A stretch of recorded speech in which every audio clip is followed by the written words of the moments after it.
ایک گھنے جنگل میں جہاں اونچے درخت آسمان کو چھوتے تھے اور رنگ برنگے پرندے چہچہاتے تھے، ایک باتونی طوطا رہتا تھا۔ اس کا نام مٹھو تھا اور وہ ہر وقت بولتا رہتا تھا۔ وہ اپنی کہانیاں سناتا، گانے گاتا اور ہر اس چیز پر تبصرہ کرتا جو وہ دیکھتا تھا۔ جنگل میں ایک بڑا بوڑھا درخت بھی تھا جو بالکل خاموش رہتا تھا۔ اس کا نام برگد تھا اور وہ صدیوں سے وہاں کھڑا تھا۔ مٹھو اکثر برگد کے پاس جاتا اور اسے اپنی کہانیاں سناتا۔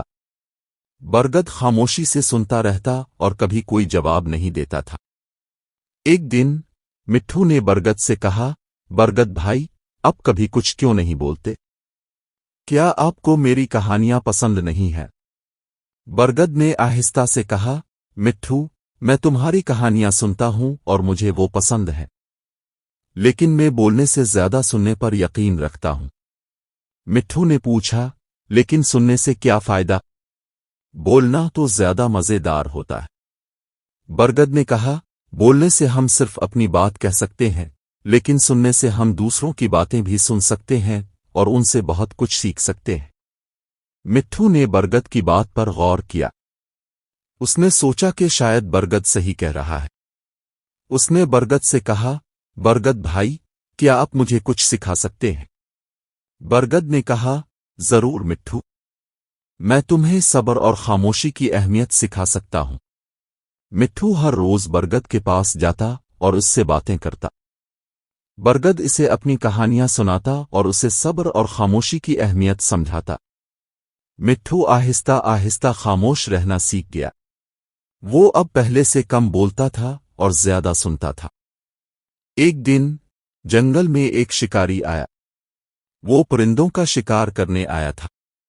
مٹھو نے شکاری کو دیکھا تو وہ ڈر گیا۔ وہ زور سے چلایا اور دوسرے پرندوں کو بھی خبردار کر دیا۔ شکاری مٹھو کی آواز سن کر اس کی طرف بڑھا، لیکن برگد نے اپنے گھنے پتوں سے مٹھو کو چھپا لیا۔ شکاری مٹھو کو نہیں دیکھ سکا اور وہ چلا گیا۔ مٹھو برگد کا بہت شکر گزار تھا۔ اس نے کہا، برگد بھائی، آج آپ نے میری جان بچائی۔ اگر آپ نہ ہوتے تو شکاری مجھے پکڑ لیتا۔ برگد نے کہا، مٹھو، یہ تمہاری خاموشی کا ہی نتیجہ ہے۔ اگر تم نہ بولتے تو شکاری تمہیں نہ دیکھ پاتا۔ مٹھو سمجھ گیا کہ خاموشی بھی کتنی اہم ہوتی ہے۔ اس نے برگد کا شکریہ ادا کیا اور وعدہ کیا کہ وہ ہمیشہ اس کی باتوں پر عمل کرے گا۔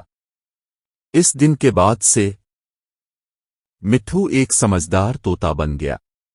وہ اب کم بولتا تھا اور زیادہ سنتا تھا۔ وہ جان گیا تھا کہ بولنے سے زیادہ سننا اور سیکھنا ضروری ہے۔